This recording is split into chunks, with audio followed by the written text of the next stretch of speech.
The stench of whiskey and cigar smoke clung to Thea Evans's hair as she swept the weathered floorboards of the Devil's Rest saloon, the sounds of laughter and clinking glasses filling the air in Silver Creek, Colorado, in the year 1876. She kept her head down, the purple bruise on her cheekbones still tender from her father's latest outburst, when he discovered her meeting with Levi Thornton, the son of his sworn enemy. At 22, Thea had spent most of her life watching her father, Jeremiah Evans, build his cattle empire through ruthless determination and underhanded dealings. The Evans name commanded fear throughout the territory, but it had brought Thea nothing but isolation and pain. Levi, with his gentle words and promises of escape, had been her first taste of tenderness in a life defined by her father's iron fist. "You're still favoring that cheek," Martha, the older barmaid, whispered as she passed by with a tray of empty glasses. "Your pa's got no right, honey." "No right at all," Thea offered a tight smile. "It's healing, don't worry yourself about it." "That Thornton boy still waiting on you?" Martha asked, keeping her voice low. "Tonight, behind the livery." Thea's heart quickened at the thought. "He says he's found us a place away from here." "Away from Pa?" Martha's weathered face creased with worry. "Your Pa finds out there'll be hell to pay. You know what happened to the last man who crossed Jeremiah Evans." Thea did know. Everyone in Silver Creek knew. Jacob Miller had been found beaten nearly to death for disputing a property line with her father. He'd eventually recovered but left town with his family, never to return. "Levi's different," Thea insisted. "His family has money, connections. Pa can't touch him." Martha looked unconvinced but squeezed Thea's arm gently before moving away to serve a table of miners fresh from their shift. As the evening wore on, the saloon filled with the usual crowd, cowboys, miners, and drifters passing through. Thea kept working, ignoring the occasional lewd comment or wandering hand. Her thoughts remained fixed on the hours ahead, on Levi's promise to take her away from this life. Just before midnight, the saloon doors swung open with a crash that silenced the room. Thea's blood ran cold as her father strode in, flanked by his two most loyal ranch hands, both men with reputations nearly as vicious as Jeremiah's own. "Where is she?" Jeremiah bellowed, his eyes scanning the room before locking onto Thea. "There you are, girl." He crossed the floor in long strides, grabbing Thea's arm with enough force to make her wince. "Got word you've been making plans with that Thornton boy," he growled, his breath hot and whiskey sour against her face. "Pa, please," Thea whispered, aware of the entire saloon watching. "Not here." "You think I don't know what's happening in my own town?" Jeremiah tightened his grip. "That boy's waiting for you right now, ain't he? Got your little bag packed under your bed too, I reckon." Thea's silence confirmed his suspicions. Jeremiah's face darkened. "Well, he can keep waiting, 'cause you're coming home. And after I deal with you, I'm going to have a conversation with that Thornton pup." He dragged her toward the door, ignoring her struggles and the pitying glances from the saloon patrons who knew better than to interfere with Jeremiah Evans. Outside, Jeremiah shoved Thea toward his waiting horse. "Get on, and don't you think about running." The ride to the Evans ranch passed in terrified silence. Thea's mind raced with thoughts of Levi waiting by the livery, the hope draining from his face as the minutes ticked by without her appearance. Would he come looking for her? The thought filled her with equal parts hope and dread. The Evans ranch house loomed dark against the night sky as they approached. Once a source of pride for Thea, the sprawling structure now felt like a prison. Her father dismounted and pulled her roughly from the saddle. "Inside," he ordered, pushing her toward the door. In the dim lamplight of the house, Jeremiah's rage seemed to grow rather than diminish. "You ungrateful little fool," he spat. "After everything I've given you, this is how you repay me, by sneaking around with the son of the man trying to ruin me."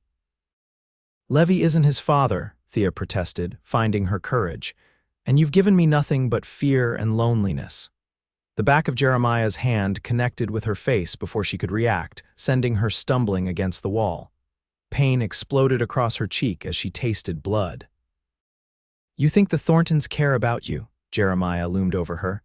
"That boy's just using you to get to me, to my land. His father's been trying to push me out for years." Thea straightened, wiping blood from her lip. "You're wrong, Levy loves me," Jeremiah laughed, a cruel sound devoid of humor. "Love, you stupid girl. There's no place for love in this territory. There's only survival, and you've just shown me you don't have what it takes to survive." What followed was a beating unlike any Thea had endured before. Jeremiah's fists fell with calculated precision, ensuring the damage would be hidden beneath clothing, save for her face, which he seemed intent on marking as a warning to others. When he finally stepped back, breathing heavily, Thea lay curled on the floor, each breath sending shards of pain through her ribs. "You're not leaving this house until I say so," Jeremiah declared, straightening his vest. "And if I catch that Thornton boy anywhere near my property, they'll be burying what's left of him." He left her there, locking the door behind him. Thea listened as his boots retreated down the hallway, followed by the sound of the front door closing. Only then did she allow the tears to come, hot and bitter, as she contemplated the ruins of her escape plan. Through the window, she could see the distant lights of Silver Creek. Somewhere out there, Levy would still be waiting, unaware of the fate that had befallen her. She had to warn him, had to find a way out before her father made good on his threat.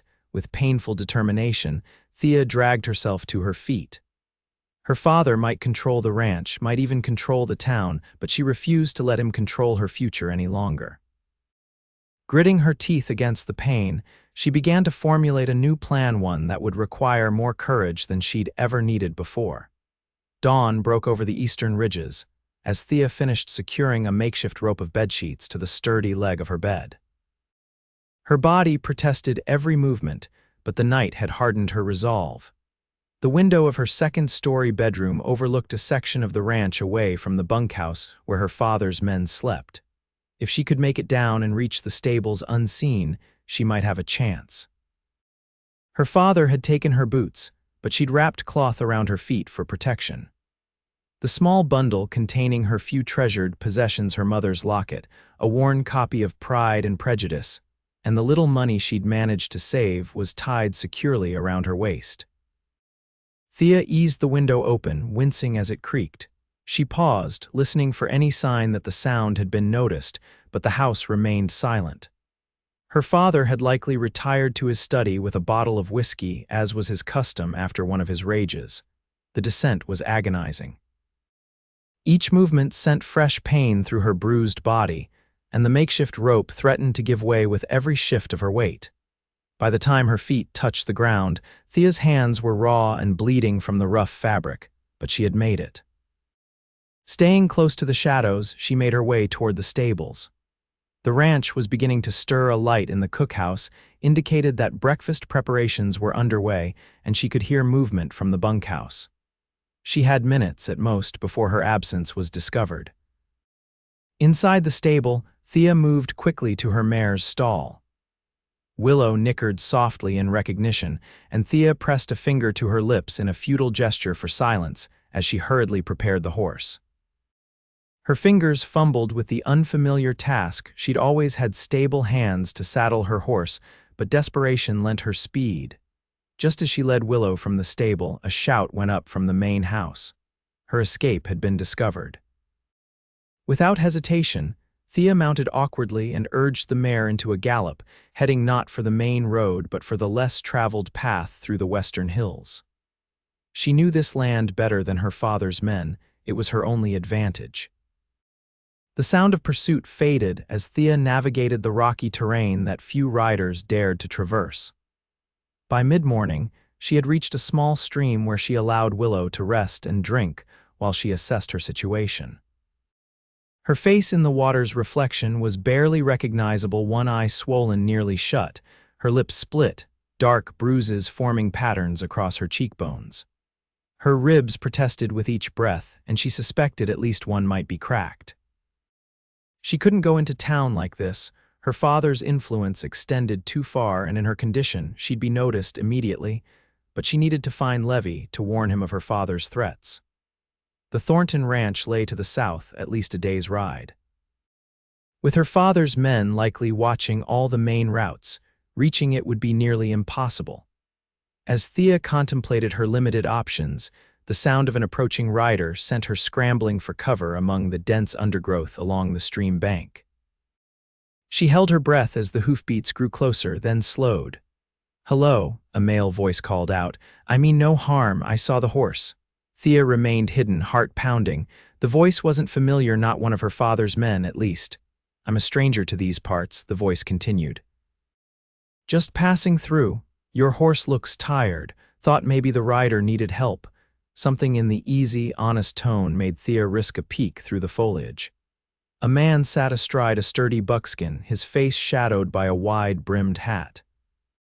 He wore plain clothes, dusty from travel, with a gun belted at his hip, not unusual for these parts. What caught Thea's attention was the badge pinned to his vest. "You're a lawman," she called, still concealed. The rider straightened, scanning the area for the source of her voice. "Deputy U.S. Marshal Daniel Zachariah," he confirmed. "And you'd be—" Thea hesitated. Marshals were federal outside local influence, theoretically, but she'd learned early that most men with badges in this territory could be bought for the right price. "Someone who needs help," she finally replied, "but I'm not sure I can trust a lawman in these parts." Marshal Zachariah dismounted slowly, keeping his movements deliberate. "Fair enough, these territories breed caution." He removed his hat, revealing a face younger than Thea had expected, perhaps 30, with keen eyes and a strong jawline softened by the hint of a smile. "How about I stay right here and you decide whether I'm trustworthy enough to show yourself?" Thea weighed her options. She was injured, alone, and running out of time. If this man truly was a U.S. Marshal, he might be her best chance of protection, at least until she could reach Levy. Slowly, painfully, she emerged from the undergrowth, keeping the stream between them. The marshal's expression shifted from mild curiosity to concern as he took in her battered appearance. "Good Lord, miss," he said softly. "Who did this to you?" "My father," Thea answered, her voice steady despite the humiliation of having to admit such a thing. "Jeremiah Evans." Recognition flickered in the marshal's eyes. "The cattle baron, I've heard of him." He studied her face again, his jaw tightening. "No man has the right to do this to his daughter, miss, or to anyone." "He did it because I plan to leave with the son of his rival," Thea explained, watching the marshal carefully for any sign of judgment. "Levy Thornton. My father says he'll kill him if he finds him." Marshal Zachariah nodded slowly. "And is this Thornton worth dying for?" The question caught Thea off guard. She had been so focused on escape, on warning Levy, that she hadn't fully considered the danger she was placing him in. I love him," she said, though the words felt strangely hollow in the cool morning air. "Love's a powerful thing," the marshal acknowledged, "but it doesn't answer my question. Is he the kind of man who'd stand between you and harm's way, who'd face down a man like your father to keep you safe?" Thea wanted to say yes immediately, but the truth was she didn't know. Levy had spoken beautifully of their future together, of the life they would build far from Silver Creek, but he'd never been tested. He'd never seen the full extent of Jeremiah Evans's rage. "I don't know," she admitted finally. "I just know I need to warn him." "My father will kill him just to punish me." Marshal Zachariah considered this, then nodded decisively. "Then let's get you somewhere safe first and then figure out how to reach your young man." He gestured to his horse. "Can you ride a little further?" "There's a line shack about 3 miles west of here. Not much, but it's sheltered and few know about it." Thea hesitated only briefly before nodding. "I can ride." The marshal helped her onto Willow before mounting his own horse. "Stay close," he instructed, "and if I tell you to run, you run." "Understand," Thea nodded, suddenly grateful for this unexpected ally. As they rode westward, the marshal kept a watchful eye on their surroundings, occasionally glancing back to check on her. Despite her pain and exhaustion, Thea found herself studying him, the straight set of his shoulders, the way his hand never strayed far from his weapon, the quiet confidence with which he navigated the unfamiliar terrain. "Have you been a marshal long?" she asked as they forded a shallow creek. 5 years, he replied. "Spent time as a Texas Ranger before that. The badge changes, but the job's mostly the same, keeping the peace, bringing in those who break the law." "And what brings you to Silver Creek territory? We don't see many federal marshals around these parts." A shadow crossed his face. Tracking a man, killed 2 people back in Kansas, including a fellow lawman. Trail led me here. He glanced at her. But seems like I might have found another sort of trouble to deal with first. I'm sorry, Thea said. I don't mean to interfere with your duties.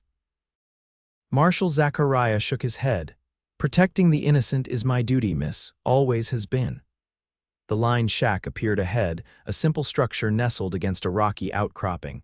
It was weathered but sound, clearly maintained as a shelter for ranch hands during the harsh winter months. The marshal dismounted first, approaching cautiously with his hand on his gun. Wait here, he instructed before disappearing inside. Moments later, he reappeared and motioned for her to join him. It's clear, not much to look at, but it'll do for now. The interior was spare a small wood stove, a rough-hewn table with 2 chairs, and a narrow cot against one wall. A few basic supplies lined a shelf: canned beans, coffee, matches. Sit, the marshal directed, pointing to one of the chairs. Let me look at those injuries. Thea complied, too exhausted to protest as he gently examined her face. His touch was clinical, efficient, but undeniably gentle. Bastard knew what he was doing, he muttered. Nothing broken in your face, at least. How are your ribs? Painful, Thea admitted. It hurts to breathe deeply. Might be cracked, not much to be done except rest and bind them. He moved to his saddlebags and returned with a small medical kit. I'm no doctor, but you learn a few things in my line of work. As he cleaned her cuts and applied a salve that smelled strongly of herbs, Thea found herself studying him more closely. His hands were calloused but moved with surprising delicacy. A small scar crossed his right eyebrow, and another, larger one was visible at his collar. You've seen your share of fights, she observed. A small smile touched his lips. Occupational hazard. He finished tending to her face and sat back. Those ribs need binding, but Thea understood his hesitation. I can manage that part myself. He nodded, relieved, and handed her a roll of bandages. I'll see to the horses and gather some firewood. Take your time. When he had gone, Thea gingerly removed her blouse and examined the dark bruises spreading across her torso. With painful slowness, she wrapped the bandages around her ribs, securing them tightly enough to provide support without restricting her breathing entirely. By the time she had redressed, the pain had subsided to a dull, persistent ache. Marshal Zachariah returned with an armload of wood and busied himself building a fire in the stove. There's a spring about 50 yards behind the shack, he informed her. Water's clean. I filled the bucket. He nodded toward a wooden pail by the door. Thank you, Thea said, for all of this. I know it's not your problem. Like I said, protecting people is my job. He set a pot of water on the stove. Coffee should help, then we need to talk about what happens next. As they sat with steaming cups, the marshal spread a map on the table between them. We're here, he said, pointing. Evans Ranch is here and Thornton Holdings begin about here. His finger traced a line across the paper. Silver Creek Town is here. Now, your father's going to have men watching all the main routes, especially toward Thornton Land. How do I warn Levy? Thea asked. Marshal Zachariah considered the map. Directly, you don't, not without risking both your lives, but there might be another way. He tapped the location of Silver Creek. I need to go into town anyway for my own business. I can get a message to Thornton without raising suspicion. My father knows every face in Silver Creek, Thea warned. He'll hear of a stranger asking questions. Let him, the marshal said simply. I've got nothing to hide and my badge gives me reason enough to be asking around. Meanwhile, you stay here and rest. That's not negotiable, he added as Thea opened her mouth to protest. You're in no condition to travel further and I move faster alone. Thea wanted to argue but knew he was right. What should I tell Levy in this message? The marshal studied her. Tell him the truth. That your father means to kill him and that you're safe but injured. Tell him that if he truly loves you, he'll meet you but not directly. He needs to come to the place marked on the map I'll include in 3 days' time, alone. And if he doesn't come? The question that had been haunting Thea since her escape finally found voice. Then you'll have your answer about whether he's worth dying for, the marshal replied quietly, and you can decide your next steps accordingly. The bluntness of his response stung, but Thea couldn't deny its truth. How will you find him without drawing attention? Leave that to me. Marshal Zachariah folded the map. I've got experience being inconspicuous when needed. He stood, checking his gun before returning it to its holster. I'll ride out now. Should reach town by nightfall and be back sometime tomorrow. Bar the door after I leave and don't open it for anyone but me. Understood, Thea nodded, suddenly afraid to be left alone but unwilling to show it. The marshal paused at the door, his expression softening slightly. What's your full name, miss? For the message, Thea Evans. Well, Miss Thea Evans, try to get some rest. This will all look clearer after you've had some sleep and those injuries have had time to start healing. He touched the brim of his hat in a gesture that reminded her unexpectedly of her childhood before her mother's death, when men still showed her father respect rather than fear. After he had gone, Thea secured the door as instructed and sank onto the narrow cot, exhaustion finally overwhelming her. Despite the pain and uncertainty, she slept deeply for the first time in days. Her dreams a confused tangle of her father's rage, Levy's distant face, and the steady presence of a lawman she hardly knew but had entrusted with her future. Silver Creek's Main Street was busy with the usual evening traffic when Marshal Zachariah rode in, dust-covered and alert. He took his time, observing the town's rhythms from horseback before dismounting in front of the modest building that housed the sheriff's office. Protocol dictated that a federal marshal check in with local law enforcement, and it would provide a natural reason for his presence. Sheriff Roy Blackwell was a barrel-chested man with a carefully groomed mustache that failed to disguise the weakness of his chin. His eyes narrowed as Zachariah introduced himself and presented his credentials. Marshal, he acknowledged, returning the badge. What brings federal law to our little corner of the territory? Tracking a fugitive, Zachariah replied easily. Fellow named Harlan Watts. Killed a shopkeeper and a deputy back in Wichita. Trail suggests he might have passed through these parts. Sheriff Blackwell shook his head. Name doesn't ring a bell, but strangers come and go. You're welcome to ask around. Appreciate that. Zachariah leaned against the desk. While I'm here, mind filling me in on the local situation. Always helps to know who's who. The sheriff seemed to relax slightly at the familiar lawman's exchange. Pretty quiet these days. Got the Evans outfit to the north biggest cattle spread in the territory. Jeremiah Evans runs a tight operation, keeps his men in line. Then there's the Thornton mining interests to the south. Old William Thornton's been trying to expand, but Evans controls most of the water rights, been tension there for years. Any outlaw activity, rustling, hold-ups. Nothing organized, occasional trouble at the saloons, but nothing my deputies and I can't handle. Blackwell's chest puffed slightly. Evans and Thornton both employ their own security, so to speak, keeps trouble from getting too out of hand. Private justice, Zachariah commented neutrally. Just the way things work out here, the sheriff replied with a shrug. Powerful men protect their own interests, and the ordinary folks, who protects them? Blackwell's eyes narrowed again. We do our job, Marshal, within reason. The qualification told Zachariah everything he needed to know about Silver Creek's law enforcement. The sheriff was a figurehead, effective only when it didn't interfere with the interests of men like Evans and Thornton. I'll need a place to stay, Zachariah said, changing the subject. Any recommendations? Widow Cooper runs a clean boarding house down the street. Tell her I sent you. The sheriff returned to his paperwork, a clear dismissal.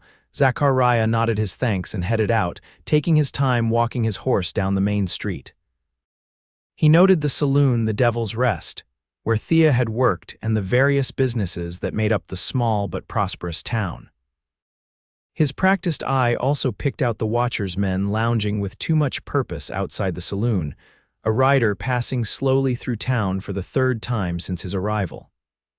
Evans had his men out looking, just as Thea had predicted. At the boarding house, a stern-faced woman with kind eyes showed him to a simple but clean room, asking few questions beyond how long he intended to stay. Just tonight, madam, Zachariah replied. Got business to attend to, then I'll be moving on. Dinner's at 6 sharp, Mrs. Cooper informed him. Don't be late or you'll go hungry till breakfast. After washing away the trail dust, Zachariah headed to the Devil's Rest. A saloon was always the best place to gather information, and if Thea had worked there, someone might know something useful about her situation. The evening crowd was building as he pushed through the batwing doors. A quick scan revealed the expected mixed cowboys fresh off the trail, miners with coal dust still embedded in their skin, a few well-dressed gamblers at the back tables. He made his way to the bar where a harried-looking older woman was pouring drinks. "Whiskey," he requested, placing a coin on the worn wood. The woman Martha, according to Thea's description, sized him up as she poured. "New face," she commented. "Passing through, for now." Zachariah sipped the whiskey, which was better than he'd expected. "Heard this was the place for a decent drink in town," Martha snorted. "Only place more like, what brings you to Silver Creek, mister?" "Zachariah, Deputy U.S. Marshal." He kept his voice low but made no effort to hide his badge. "Looking for information on a fugitive." Martha's expression closed slightly at the mention of his profession. "Well, can't help you there, don't know any fugitives. Maybe you know some of the locals, though," Zachariah pressed gently. "I heard there was some trouble with a young lady who worked here. Evans, I believe her name was." Martha's hands stilled momentarily before she resumed wiping the bar. "Thea," she said quietly. "Sweet girl, too sweet for this place." She glanced around before leaning closer. "Her father came in, dragged her out 2 nights ago. Haven't seen her since." "You worried about her?" Martha met his eyes directly. "Jeremiah Evans is not a man who forgives easily, Marshal, especially not his own blood, and especially not when it comes to the Thorntons." "The young Thornton boy, he really care about her?" Zachariah asked. "Levy," Martha considered this. "He seemed sweet on her, sure, educated, well-spoken, promised to take her away from all this." She shrugged. "But talk is cheap, and the Thorntons have their own reputation to protect. Old William wouldn't take kindly to his heir mixing with Evans' stock." "Where might I find this Levy Thornton?" Martha's eyes narrowed with suspicion. "What's your interest in all this, Marshal? Thought you were tracking a fugitive." "I am," Zachariah assured her.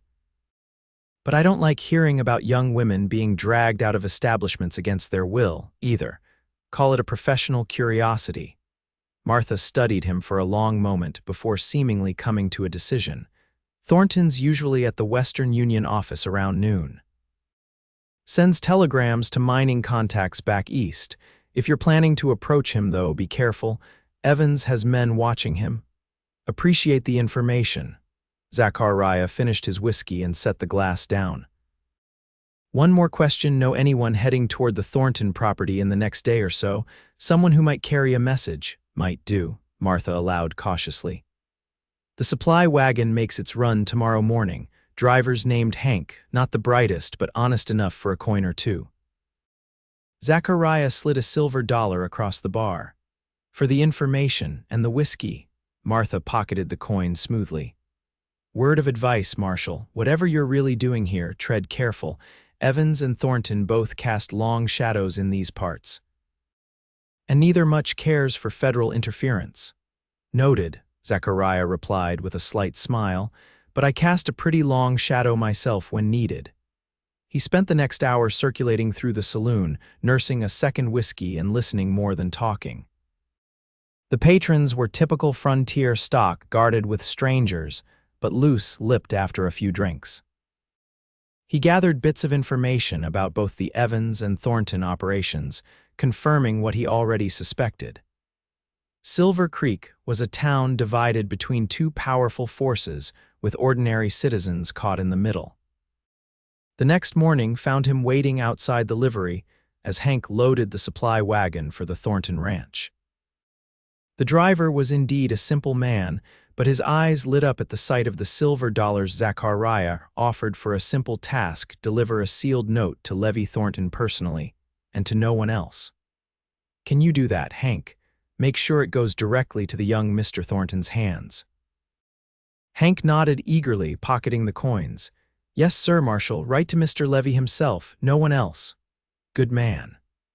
Zachariah handed over the carefully worded note, which contained just enough information to bring Levy to the meeting place, along with a small, hand-drawn map. "Remember, it's important. It's about Miss Evans." At the mention of Thea's name, understanding dawned in Hank's eyes. The pretty miss from the saloon, the one Mr. Levy's sweet on. That's right, she needs his help. I'll get it to him direct, Hank promised, suddenly serious. Miss Thea's always been kind to me, not like some. With the message sent, Zachariah still had one more task in town. His story about tracking a fugitive wasn't entirely a fabrication. There was a wanted man whose trail had led him to this region. He spent the remainder of the morning discreetly making inquiries about Harlan Watts, learning enough to confirm that the man had indeed passed through Silver Creek some weeks earlier, but had moved on, possibly toward the mining camps further west.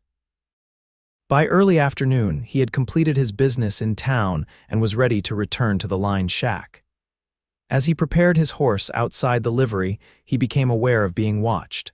Two men lounged across the street, making no effort to disguise their interest in his movements. Evans's men, most likely. Zachariah considered confronting them directly but decided against it. Better to let them think he was simply passing through on official business. He mounted his horse and rode out of town at an unhurried pace, taking the main road north for several miles before doubling back through a series of ravines and dry creek beds to ensure he wasn't followed. It was nearly sunset when he approached the line shack. He called out before dismounting, not wanting to startle Thea. "It's Marshal Zachariah, coming in." The door opened cautiously, revealing Thea's pale face. The bruises had darkened, but the swelling had subsided slightly, and she moved with less evident pain as she stepped back to allow him entry. "Did you find him?" she asked immediately. "Is Levy safe?" "I didn't speak to him directly," Zachariah explained, removing his hat. "Too risky with your father's men watching, but I sent a message with a supply driver headed to the Thornton Ranch. If all goes well, Thornton will meet us at the designated spot tomorrow evening." Relief washed over Thea's face. "Thank you, I wasn't sure. That is, I know this isn't your problem to solve. How are you feeling?" Zachariah asked, changing the subject as he busied himself with the wood stove.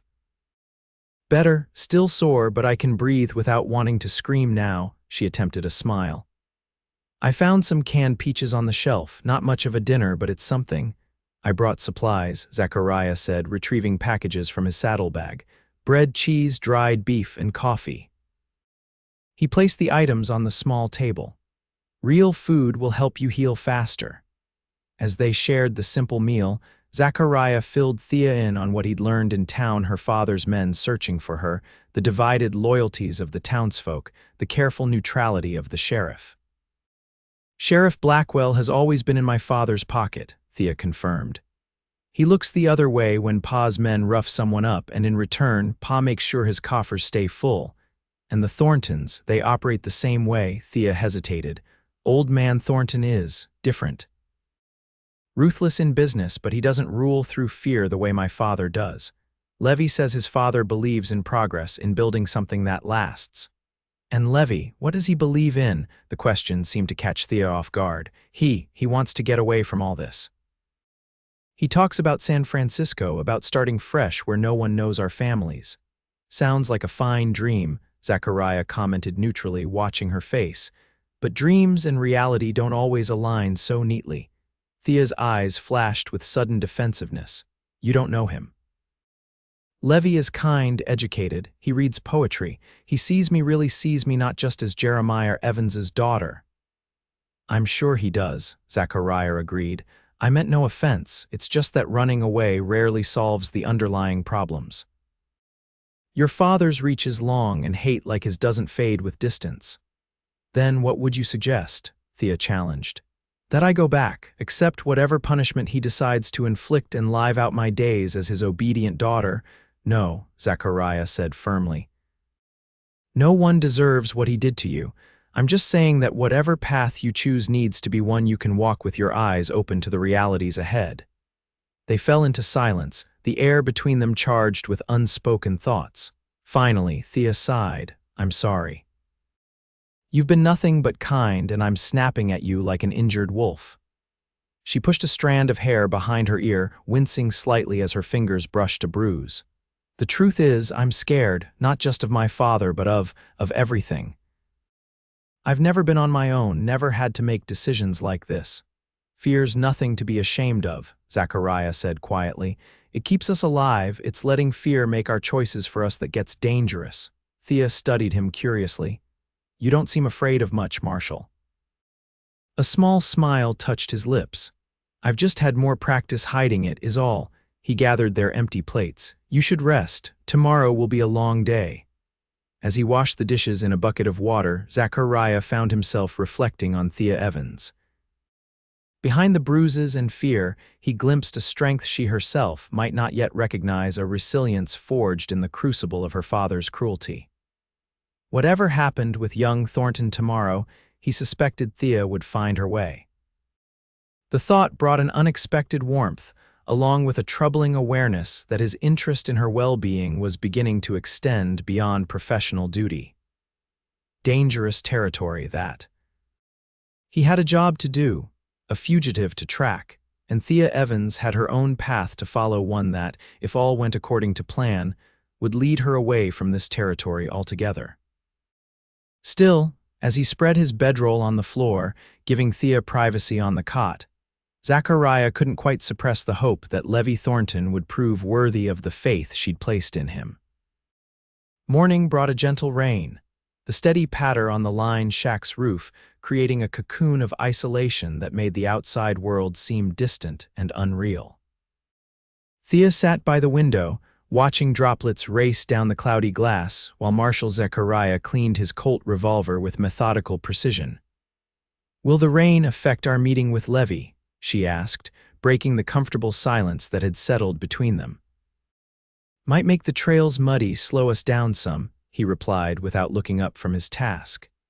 "But it also makes tracking harder for anyone who might be following. Overall, I'd call it an advantage." Thea nodded, returning her gaze to the window. The past day of relative peace had given her time to think, to truly consider the path ahead. Her feelings for Levi remained strong, but the Marshal's questions had planted seeds of doubt. Not about Levi himself, she still believed in his kindness, his desire to build a life with her, but about the practical realities of their escape. If Levi and I do get away," she began hesitantly, "what becomes of my father? Will he just keep looking for us forever?"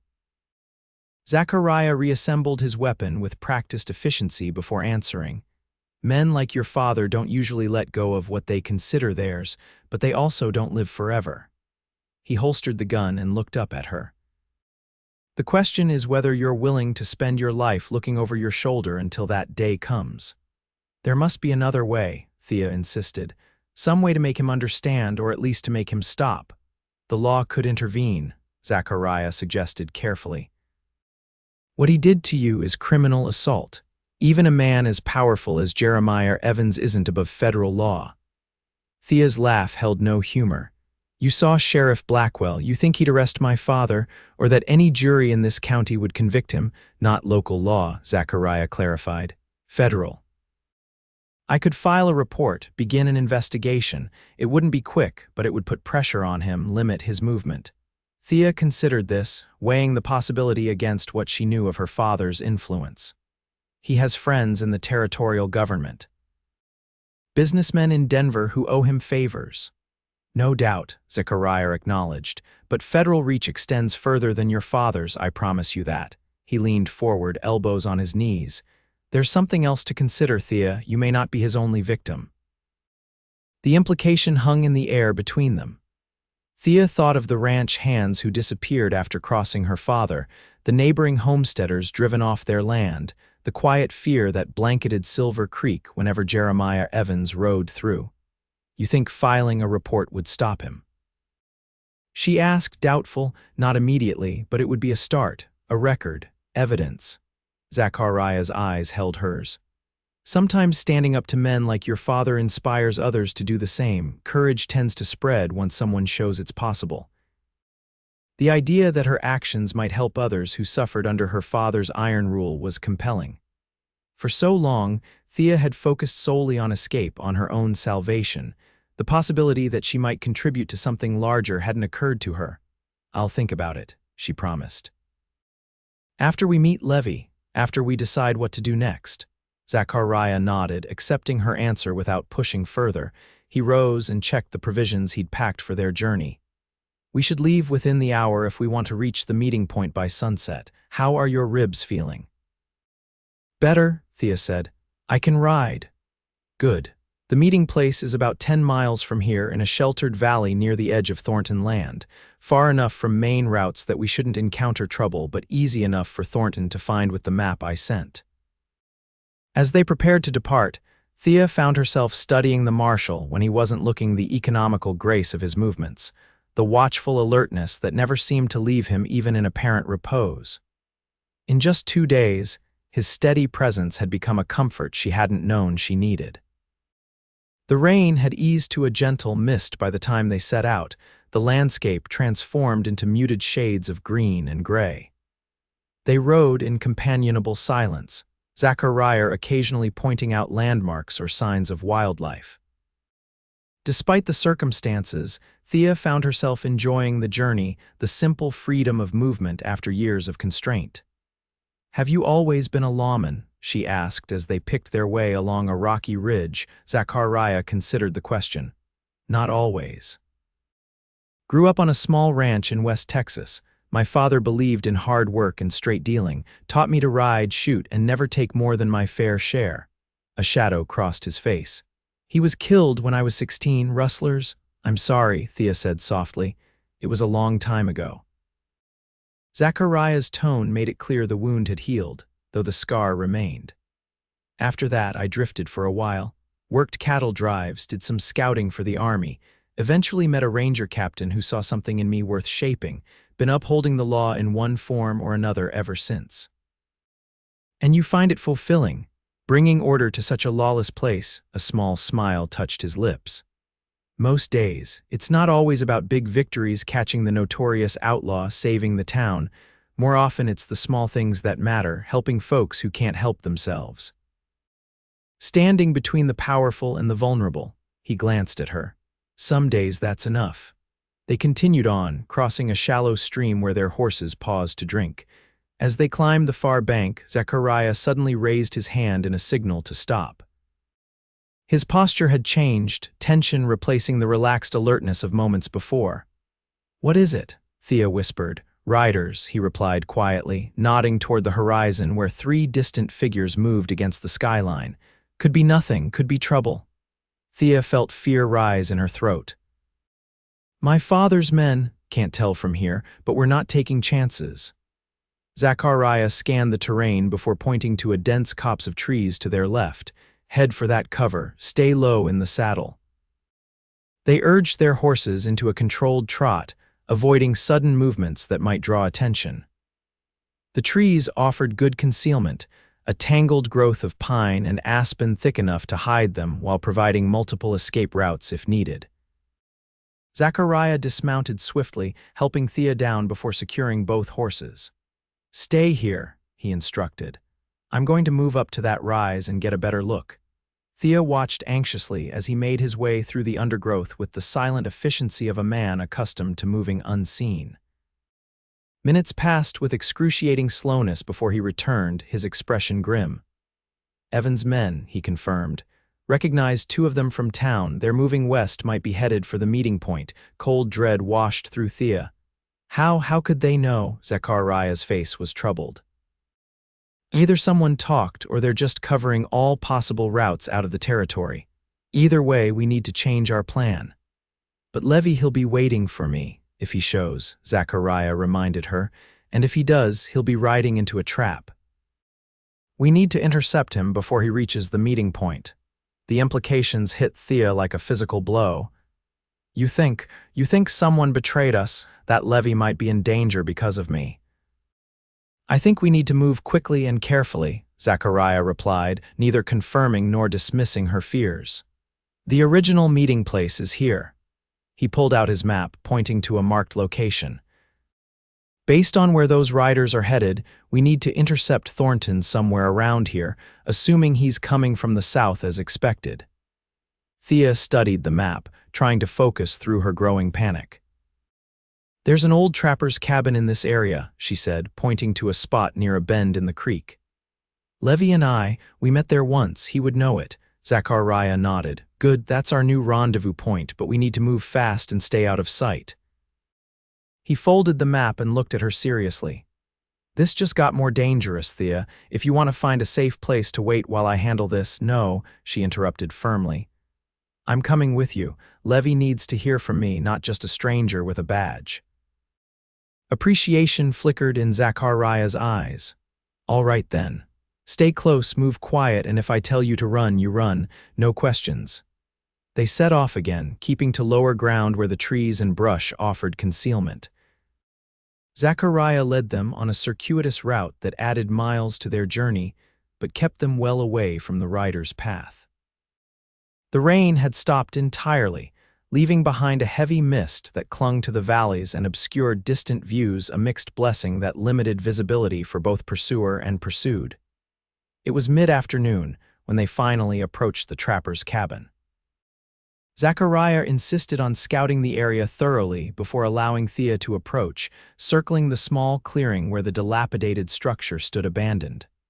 Looks clear, he reported upon returning. No signs of recent visitors. We'll wait inside for Thornton, assuming he figures out to come here. The cabin's interior was damp and musty, with a collapsed section of roof allowing light to filter through. A rustic table remained intact along with the stone fireplace, but little else had survived the years of neglect. No fire, Zachariah decided, eyeing the chimney. Smoke would be visible for miles. Thea nodded, fighting disappointment. Even without the physical comfort a fire would provide, being in the cabin brought back memories of her meetings with Levi's stolen hours of conversation and tender kisses, plans whispered in the safety of each other's arms. He'll come, she said with more confidence than she felt.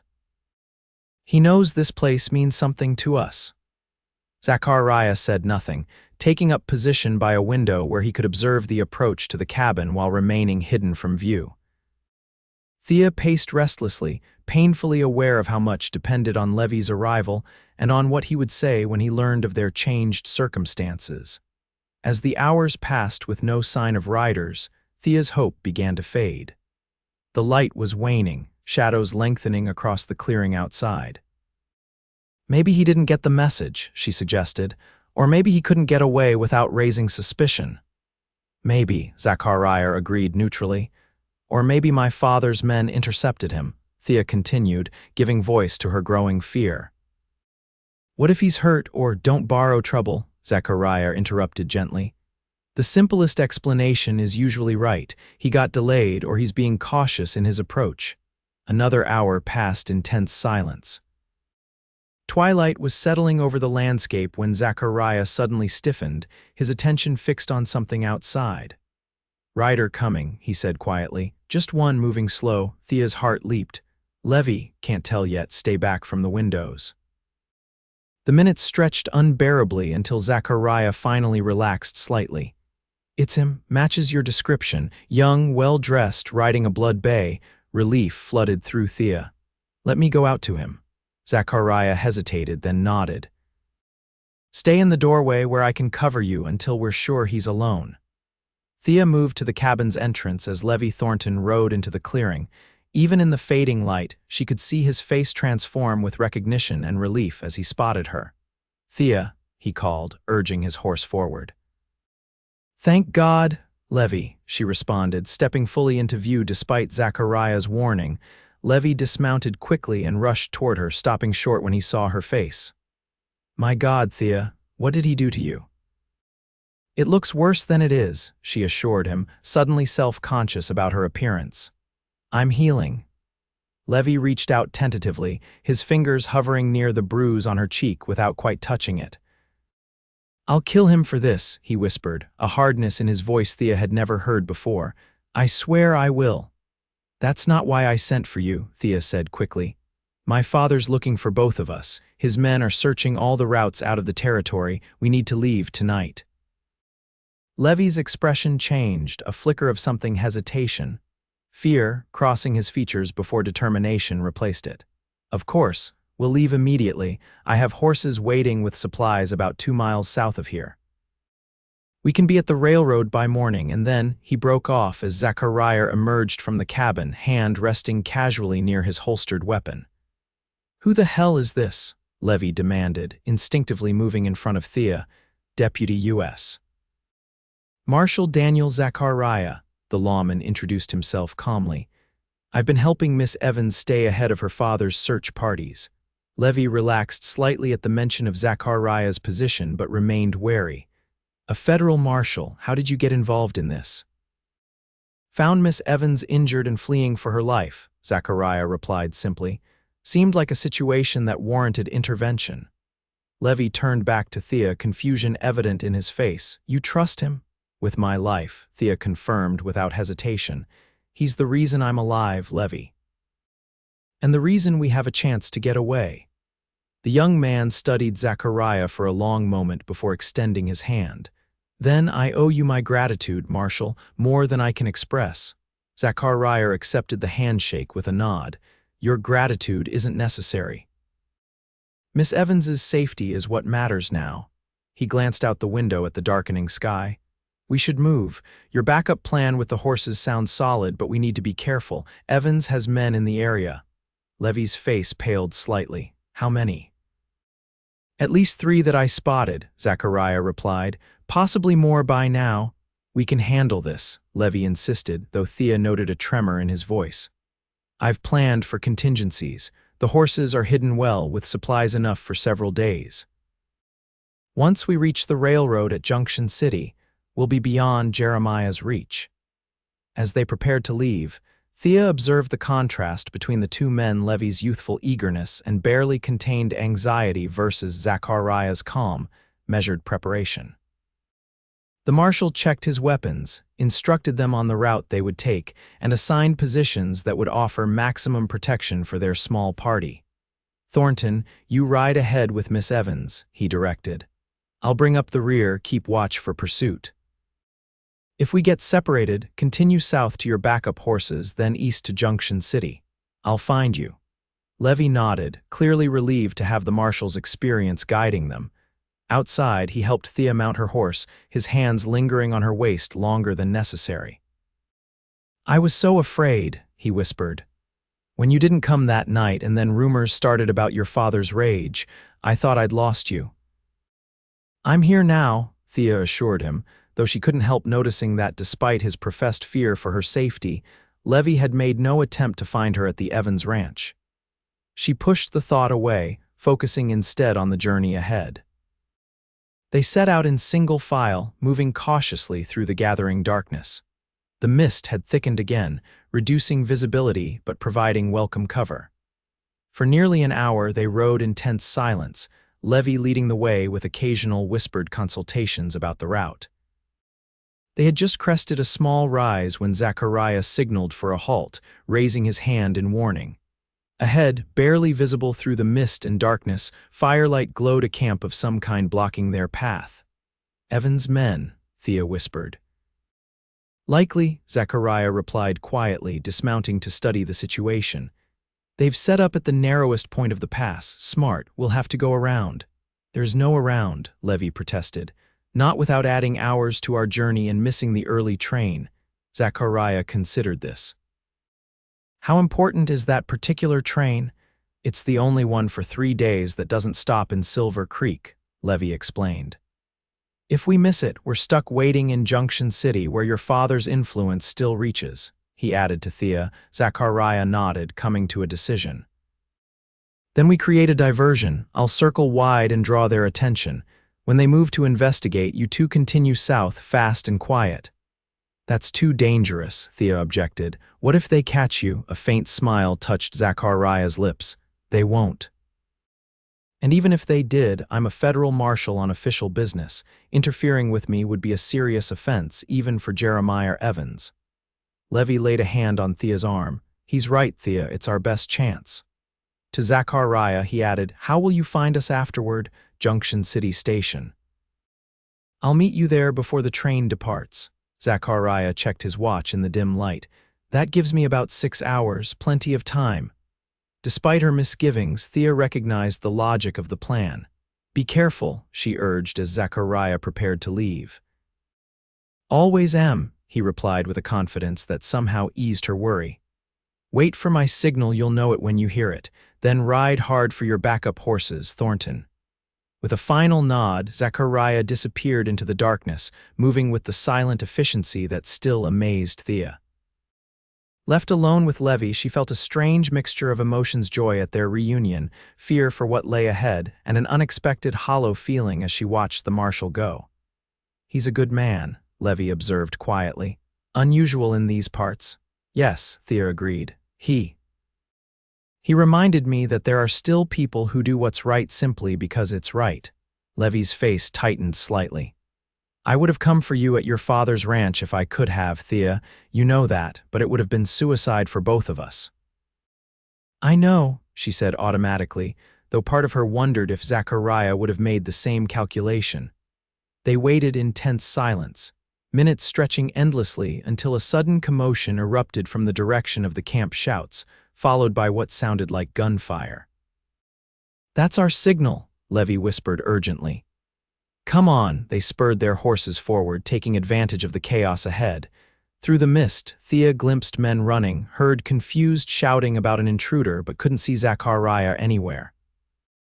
Her heart pounded as they skirted the edge of the camp, expecting at any moment to hear a cry of discovery, but the diversion held. Once clear of immediate danger, they rode hard, following a route only Levy seemed to know, until they reached a small, hidden ravine where two fresh horses waited, tethered and loaded with supplies. We made it, Levy exulted as they quickly transferred to the new mounts. From here it's a straight shot to Junction City. We'll be there by dawn, on the train by mid-morning. And Marshal Zachariah will meet us there, Thea reminded him. Levy's enthusiasm dimmed slightly. Of course, if he can make it. He will, Thea said with certainty. The journey to Junction City passed without further incident, though Thea found herself constantly scanning their backtrail, watching for any sign of pursuit or for a lone rider who might be following to ensure their safety. Dawn was breaking as they rode into the small railroad town, its few streets beginning to stir with early morning activity. The train station was a modest wooden structure near the edge of town, with a water tower and loading platform indicating its importance as a supply point for the surrounding ranches and mines. The train's not due until 9, Levy informed her as they secured their horses at the livery stable. We should find something to eat and clean up a bit. There's a hotel just down the street.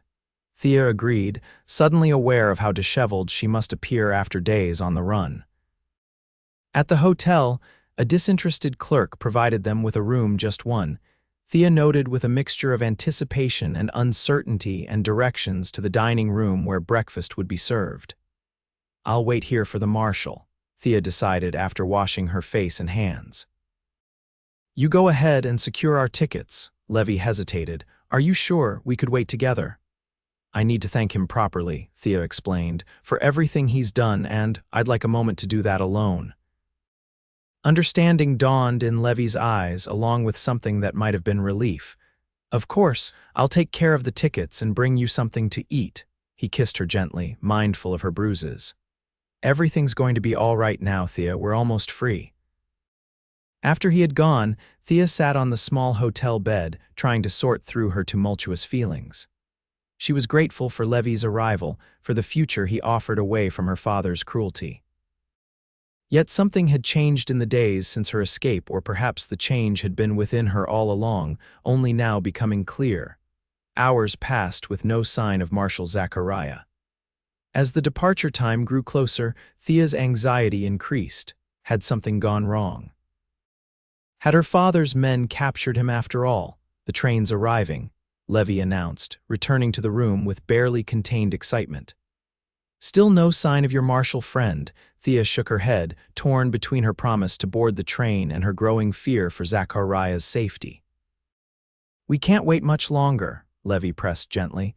The next train isn't for 3 days, and by then your father will surely have men watching the station. Just a few more minutes, Thea pleaded. He promised he'd be here. Levy's expression softened with sympathy.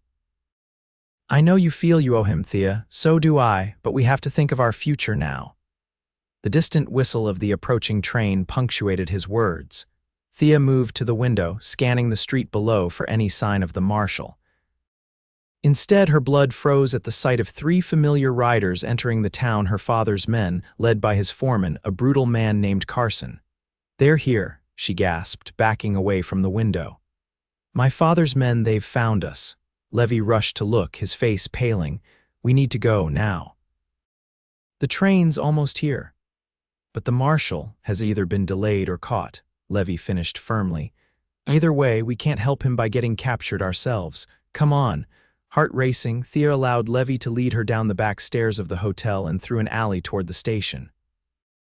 They reached the platform just as the train wheezed to a stop, steam billowing around the waiting passengers. "There they are," a voice shouted from the street. Carson and his men had spotted them. "On the train, quickly," Levy urged, practically pushing Thea up the steps of the nearest passenger car. They hurried down the aisle as shouts and commotion erupted behind them. Through the window, Thea saw Carson arguing with the conductor, gesturing wildly in their direction. The conductor seemed unmoved, checking his watch and signaling to the engineer. "We're safe," Levy breathed as the train began to move. "They can't stop a scheduled train without cause." Thea sank into her seat, relief warring with guilt and worry. What had happened to Marshal Zachariah? Had he sacrificed his safety for theirs? As the train gathered speed, leaving Junction City behind, she caught a glimpse of a lone rider galloping toward the station, a familiar figure on a buckskin horse. Zachariah had made it after all, but too late. "He's there," she whispered, pressing her hand against the glass. "He came." Levy peered past her, then settled back with a sigh. "Too late to help us now, but at least he's alive." "He kept his promise," Thea said softly, watching the figure grow smaller as the train picked up speed. "He came for us." The next few hours passed in a blur of conflicting emotions as the train carried them eastward, away from the only life Thea had ever known. Levy talked excitedly about their future San Francisco, new identities, the life they would build together, but Thea found her thoughts continually returning to the marshal they'd left behind. "You're quiet," Levy observed as the afternoon waned. "Are you worried about your father?" "Among other things," Thea admitted. "It feels unfinished somehow, running away without resolving anything." Levy squeezed her hand. "What's to resolve? Your father is a cruel man who hurt you. The best resolution is to get as far from him as possible." "But what about the next person he hurts?" Thea asked, voicing the question that had been haunting her since her conversation with Zachariah. "Or the next? Does escaping solve anything beyond my own situation? It's not your responsibility to stop him," Levy insisted. "You're his victim, not his keeper." The words were meant to comfort, but they struck Thea as oddly hollow. She turned to gaze out the window at the passing landscape, so different from the mountains and valleys of her home. When night fell, they prepared to sleep as best they could in the uncomfortable train seats. Levy dozed off quickly, but sleep eluded Thea. In the darkness of the swaying car, with the rhythmic clickety-clack of the rails beneath them, clarity began to emerge from her confused emotions. She had spent her life in fear of her father, then transferred her hopes for salvation to Levy. But in the brief time she'd known Marshal Zachariah, she'd glimpsed another possibility, not being saved by someone else, but finding the strength to save herself. The realization settled over her with quiet certainty. Running away with Levy had been her dream for so long that she hadn't stopped to question whether it was still what she truly wanted. Now, miles from home on a train heading east, she finally asked herself the question that mattered.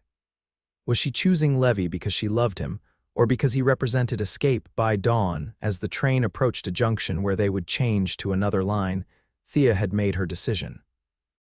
She gently woke Levy, her resolve firm despite the uncertainty ahead. "Levy," she began quietly, "I need to tell you something important." He blinked awake, smiling at the sight of her. "What is it?" "I can't go to San Francisco with you, not yet, maybe not ever." His expression shifted from confusion to alarm. "What? Thea, we're already halfway there. What are you talking about?" "I'm going back," she said simply.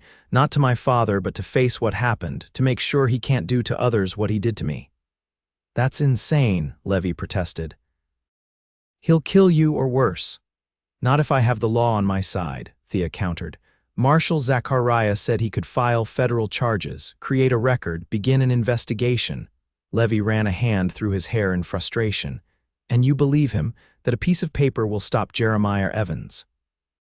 Thea, be reasonable. We have a chance at a real life together away from all of this. I know, Thea acknowledged. And I care for you deeply, Levy, but I've realized something important. Running away doesn't make me free, it just changes the nature of my prison. I'll always be looking over my shoulder, always afraid. So what are you suggesting? That we go back and confront your father? That's suicide. Not we, Thea clarified gently. Me, I need to do this on my own. Hurt flashed across Levy's face. You're choosing him over me. That Marshal you barely know. I'm not choosing anyone over you, Thea explained. I'm choosing myself. For the first time in my life, I'm making a decision based on what I believe is right, not on fear or the need to escape. You're making a terrible mistake, Levy warned. One you'll regret for the rest of your life, however short that might be. Maybe, Thea conceded. But it's my mistake to make. They argued as the train approached the junction, Levy alternating between pleas and logical arguments about the danger she would face. Thea listened, acknowledging his points, but her resolve remained unshaken. When the train finally stopped, passengers disembarking to stretch their legs during the brief layover, Thea stood and gathered her small bag. This is where we part ways, she said softly. I hope someday you'll understand. Levy stared at her in disbelief. You're really doing this, throwing away everything we planned. I'm not throwing anything away, Thea corrected him. I'm choosing a different path, one I need to walk. And what about us, everything we meant to each other? Thea touched his cheek gently. What we had was real, Levy. You showed me kindness when I needed it most.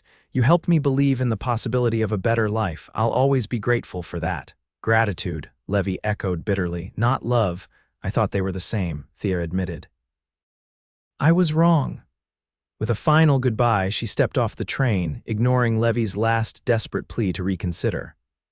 On the platform, she watched as the train pulled away, carrying with it the future she had once thought she wanted. Alone at the junction, Thea took stock of her situation. She had little money, no horse, and a journey of considerable distance back to Silver Creek territory. But for the first time in her life, she felt truly free, not because she had escaped her father, but because she had escaped her own fear. The station master directed her to a modest boarding house where she secured a room for the night. Tomorrow, she would begin the journey back not to her father's ranch, but to wherever Marshal Zachariah might be found. Together, they would confront Jeremiah Evans not with violence, but with the full weight of the law. As Thea settled into the unfamiliar bed, she realized that her decision had brought another kind of clarity about her feelings for the marshal who had risked his life to help her. It wasn't gratitude driving her return, or at least not just gratitude. In the brief time they had spent together, something deeper had taken root, a connection based on shared courage and mutual respect that might, given time, grow into something more. For now, though, she focused on the immediate challenge, finding her way back to Silver Creek and to the man who had shown her that standing up against injustice was possible, even in a territory where might often passed for right. The journey back to Silver Creek proved more arduous than Thea had anticipated. With limited funds, she had to rely on a combination of stage coaches, farm wagons, and occasionally her own 2 feet to retrace the route the train had covered in hours. Yet despite the physical discomfort, her spirits remained high. Each mile brought her closer to reclaiming control of her own story.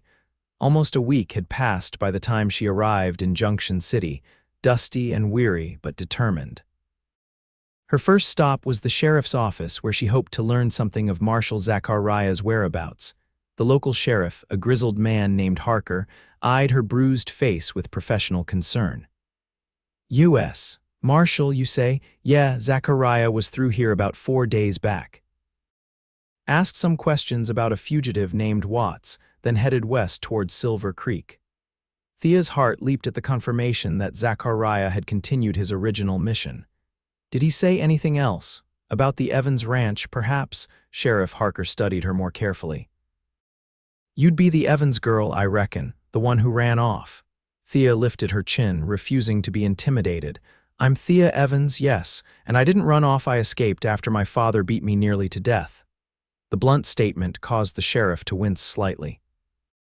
Yeah, well, Zachariah mentioned something about that, said he was planning to file a federal complaint against your father for assault, among other things, seemed pretty determined about it. Relief flooded through Thea. The marshal had kept his word, even without her presence. Do you know where I might find him now? Last I heard, he was heading for Silver Creek, said something about gathering witness statements. Harker scratched his chin thoughtfully. Look, miss, I don't mean to interfere in family business, but if half of what Zachariah said about your father is true, you might want to think twice about going back there. I appreciate your concern, Sheriff, Thea replied sincerely, but I'm not going back to my father. I'm going to help Marshal Zachariah ensure he faces justice for what he's done. Harker looked skeptical but impressed by her determination. Well, if you're set on it, at least let me arrange a proper escort to Silver Creek. Got a deputy making the run tomorrow with some paperwork. He can see you there safely. Thea accepted the offer gratefully, using her dwindling funds to secure a room for the night at the hotel where she and Levy had briefly stayed. The memory of their parting brought a pang of regret, not for her decision, but for the hurt it had caused him. She hoped that in time, Levy would understand why she had to return. The journey to Silver Creek with Deputy Collins proved uneventful. The young lawman was respectful and professional, keeping conversation light and avoiding any mention of her father or her obvious injuries. By late afternoon of the following day, the familiar outline of Silver Creek appeared on the horizon, sending a mixture of dread and determination through Thea. Where would you like me to take you, Miss Evans? Deputy Collins asked as they approached the town limits. The hotel, perhaps. Thea considered her options. Returning to town meant facing people who knew her, who had witnessed her father's tyranny for years and done nothing. But it also meant potential allies like Martha from the saloon. The sheriff's office first, she decided. I need to know if Marshal Zachariah has been there. Sheriff Blackwell's surprise at seeing Thea walk through his door was almost comical. He rose from his desk, mouth agape, before quickly composing himself. Miss Evans, he greeted her warily, this is unexpected. Your father has been most concerned about your whereabouts. I'm sure he has, Thea replied dryly, but I'm not here about my father. I'm looking for Marshal Zachariah. Has he been to see you? Blackwell's expression soured. The federal marshal, yes. He was here making all sorts of wild accusations about your father, trying to stir up trouble where there isn't any. Where can I find him? Thea pressed, ignoring the sheriff's obvious disapproval. Last I saw, he was headed out to the Evans Ranch, Blackwell admitted reluctantly. Said something about needing to speak with your father directly. That was yesterday morning. Alarm shot through Thea. And he hasn't returned or sent word, Blackwell shrugged with deliberate indifference. Not to me, but federal marshals don't typically report to local law enforcement. The implication was clear. Blackwell had no interest in Zachariah's safety or the outcome of his visit to Jeremiah Evans. Deputy Collins, who had accompanied Thea inside, shifted uncomfortably at his colleague's attitude. Sheriff Harker in Junction City would want to know if a federal marshal went missing in your jurisdiction, he commented mildly. Might cause all sorts of unwanted attention. Blackwell glared at the deputy but seemed to recognize the logic. Fine. I'll send a man out to the Evans place to check on him. Satisfied, I'll go myself, Thea announced, earning surprised looks from both men. That would be unwise, Miss Evans, Blackwell cautioned. Your father is exactly why I need to go, Thea interrupted. If Marshal Zachariah is in trouble because of me, I won't hide in town while others take risks on my behalf. She turned to Deputy Collins. Would you be willing to accompany me? As a representative of the law, the young deputy hesitated, glancing at Blackwell. I'm not sure that's within my authority, being from another county. Deputize him temporarily, Thea suggested to Blackwell. Unless you'd prefer to come yourself. Trapped by his own reluctance and the potential consequences of ignoring a federal marshal's welfare, Blackwell grudgingly wrote out a temporary authorization for Collins. "Don't make me regret this," he warned the younger man. "And remember, Evans' territory is outside town jurisdiction. Tread carefully." With Collins at her side, Thea procured fresh horses from the livery and set out for the Evans ranch as the afternoon waned.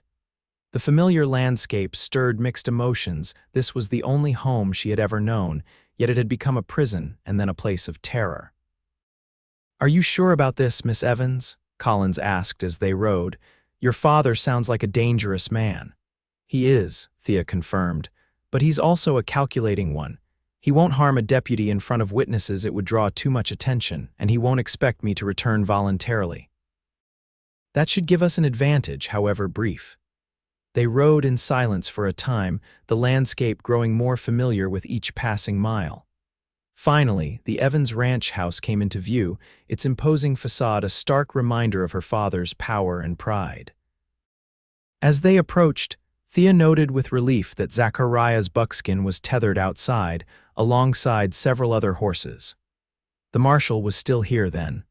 Whether by choice or constraint remained to be seen, activity at the house suggested something unusual was underway. Men moved between the main house and the bunkhouse with purpose, and a wagon was being loaded near the barn. It had the air of preparation, but for what? "Something's happening," Thea observed. "My father doesn't allow this kind of commotion without reason." They rode directly to the front of the house, making no attempt at stealth. Their arrival was noted immediately by several ranch hands who straightened with surprise at the sight of Thea. One rushed inside, presumably to alert Jeremiah Evans. Thea dismounted with deliberate calm, though her heart pounded within her chest. Deputy Collins followed suit, his hand resting near his holstered gun as a precaution. The front door opened, and Thea steeled herself for the sight of her father. Instead, Marshal Zachariah appeared, his expression shifting from alertness to astonishment as he registered her presence. "Thea," he said, descending the porch steps, "what in God's name are you doing here? You should be halfway to California by now." "I came back," she replied simply. "To finish what we started, to make sure my father faces justice for what he's done." Zachariah looked as though he couldn't decide whether to be impressed or exasperated. "I told you I'd handle the complaint. There was no need for you to put yourself at risk."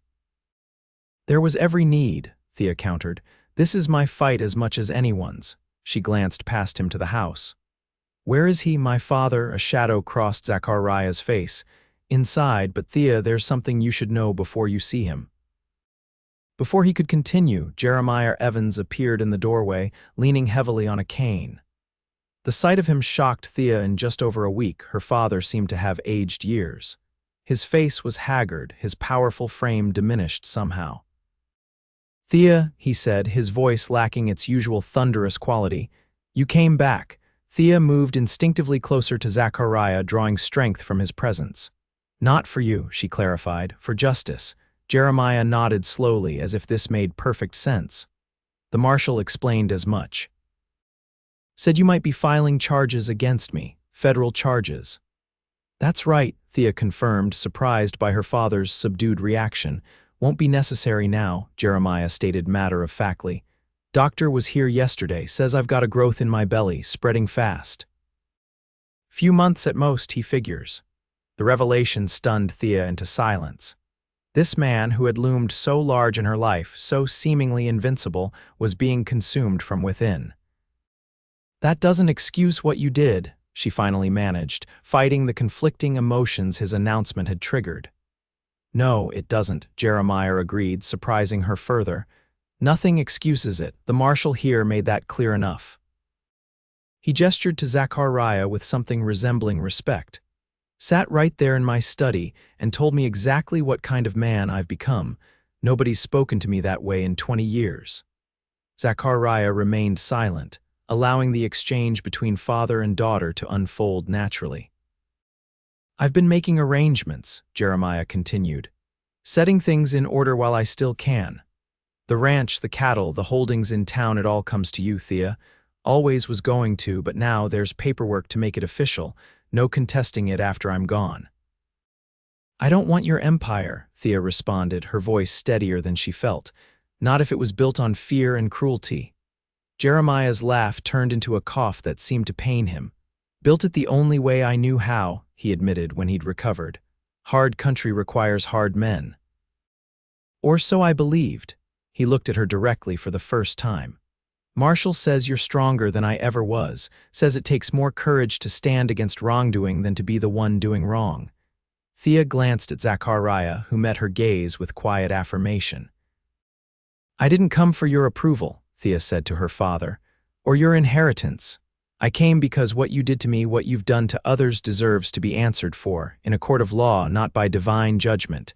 Jeremiah nodded slowly. The marshal suggested the same. Said I could die in prison or die making amends, my choice. He straightened slightly, a glimpse of his old authority returning. I've signed confessions to certain business practices that weren't entirely legal. Land acquisitions, water rights, intimidation of competitors, the marshal has them. To use or not at his discretion. Thea looked to Zachariah for confirmation. It's true, he affirmed. Your father has provided evidence that would support federal charges of fraud, extortion, and conspiracy, among others, but prosecuting a dying man has limited value. Using his cooperation to restore what was taken unlawfully might serve justice better. And my assault, Thea asked, her hand unconsciously touching the fading bruise on her cheek. Is that to be forgotten? That's for you to decide, Zachariah replied. The complaint can still be filed. It would be your testimony against his, but given his other admissions, a jury might be inclined to believe your account. Jeremiah watched this exchange with a strange mixture of resignation and what appeared to be pride. You always were stubborn, he remarked to Thea, like your mother. She'd have been proud of you standing up this way. He glanced at Zachariah.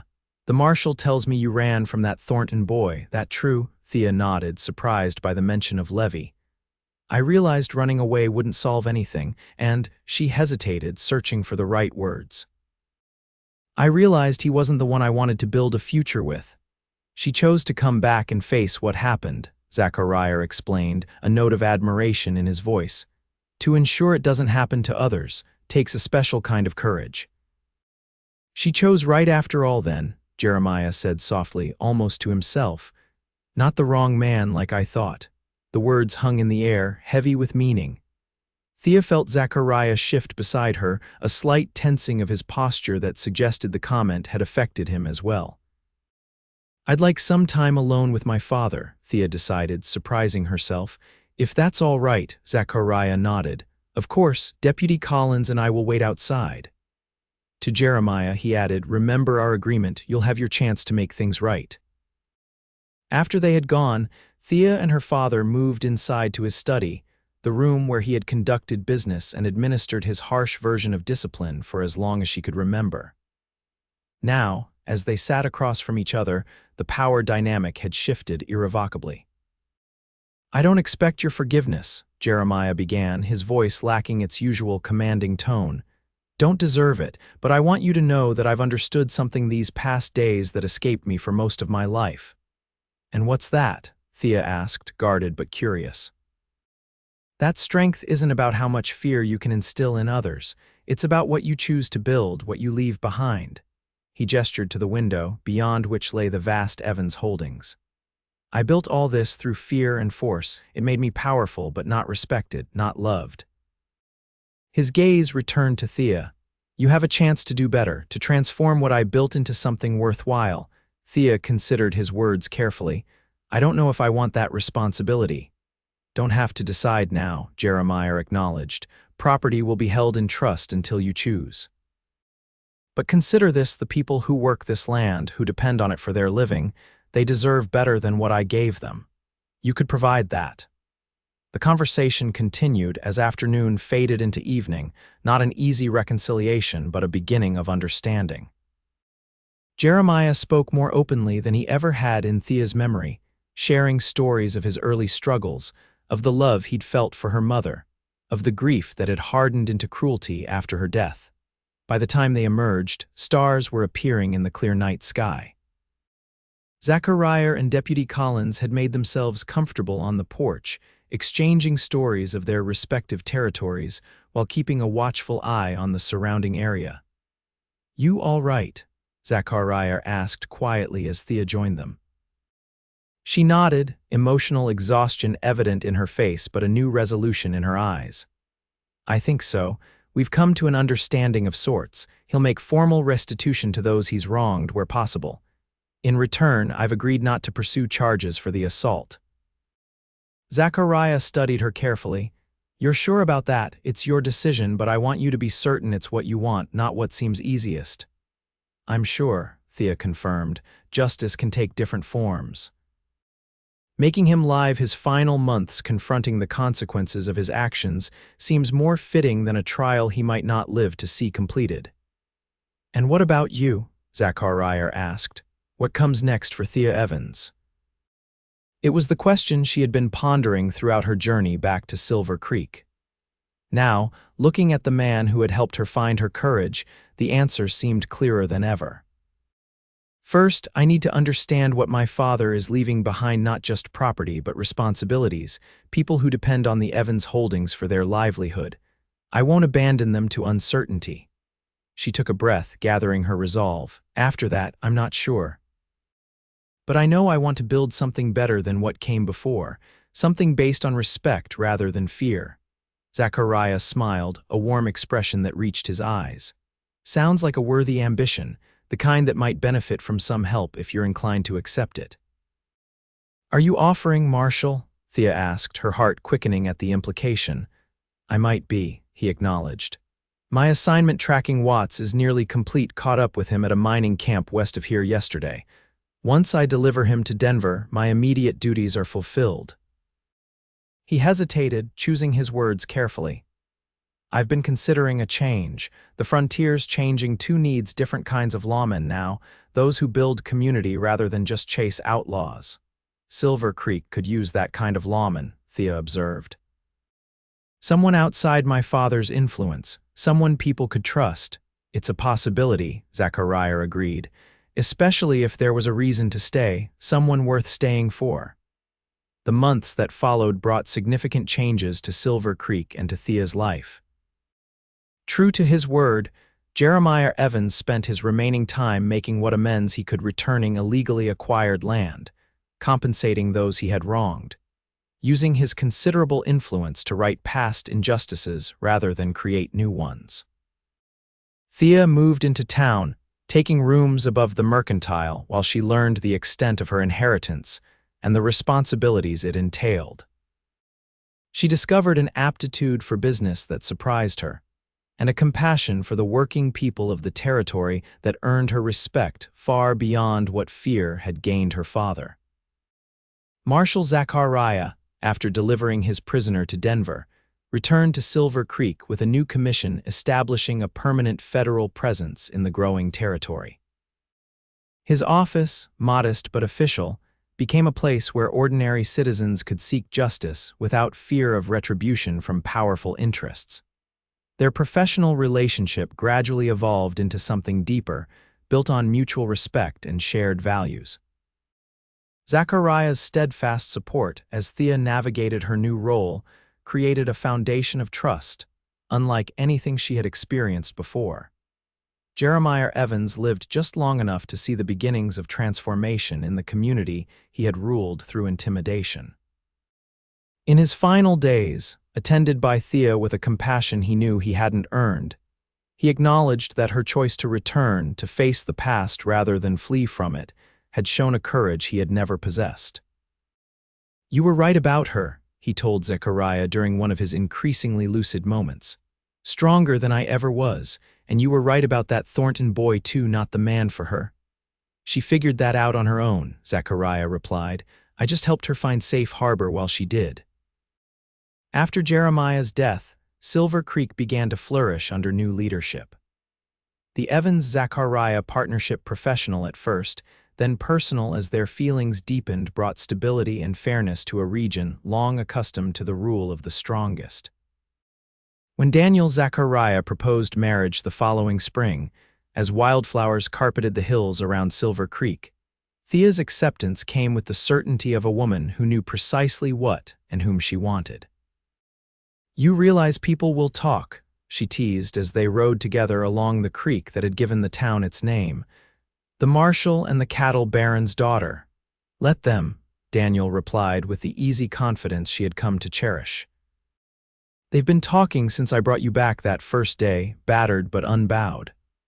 "I still can't believe I found the courage to come back," Thea admitted, "to face everything I'd been running from." Daniel reined his horse to a stop, turning in his saddle to face her fully. "That's what makes you extraordinary, Thea Evans. Most people spend their lives running from hard truths. You turned and confronted yours head on."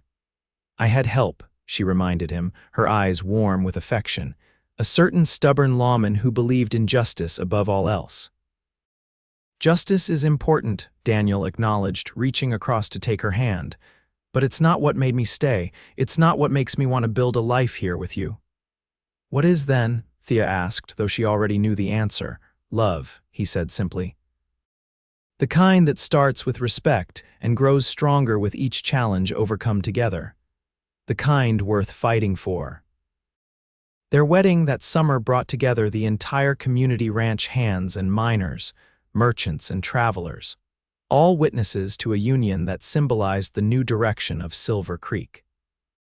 Even William Thornton attended, offering sincere congratulations and wry acknowledgement that his son, now established in San Francisco, had indeed lost a remarkable woman. In the years that followed, Thea and Daniel Zachariah became the heart of Silver Creek's transformation from frontier outpost to thriving community. The Evans holdings, under Thea's careful management and Daniel's principled guidance, became a source of prosperity shared more equitably than her father could have imagined. Their home, built on land where the creek ran clear and gentle, became known for its open doors and warm welcome. There, they raised 3 children, 2 daughters, and a son in an atmosphere of love and integrity that stood in stark contrast to Thea's own upbringing. Often, in quiet moments, Thea would reflect on the journey that had brought her to this life, the desperate escape, the unlikely alliance with a principled lawman, the painful decision to return and confront her past rather than flee from it. Each step, even the painful ones, had been necessary to forge the woman she had become. "Any regrets?" Daniel asked one evening, finding her on the porch watching the sunset paint the western hills with gold and crimson. "Not one," she replied with certainty, leaning into his embrace. "Though I sometimes wonder what would have happened if I'd stayed on that train with Levy." Daniel considered this thoughtfully. "You might have found happiness there too in time, different but real." "Perhaps," Thea agreed, "but I would never have found myself. Never known what I was capable of building here." She turned in his arms to face him. "Never known what it means to truly choose right instead of simply running from wrong." "Your father said something like that at the end," Daniel recalled. "She chose right after all." "I think he understood, finally, the difference between escaping and confronting." "He did," Thea confirmed, "and so did I, thanks to you." As twilight deepened into night, they remained together on the porch, the sounds of their children's laughter filtering through the open windows behind them. The life they had built, the love they had forged through courage and commitment stood as testament to Thea's decision that day on the train. She had not chosen the easy path, the escape. She had chosen to face her fears, to build something worthy from the ashes of her father's legacy. And in doing so, she had found not just freedom, but fulfillment beyond anything she could have imagined when she first swept the floors of the Devil's Rest Saloon, dreaming of escape. She had chosen right after all.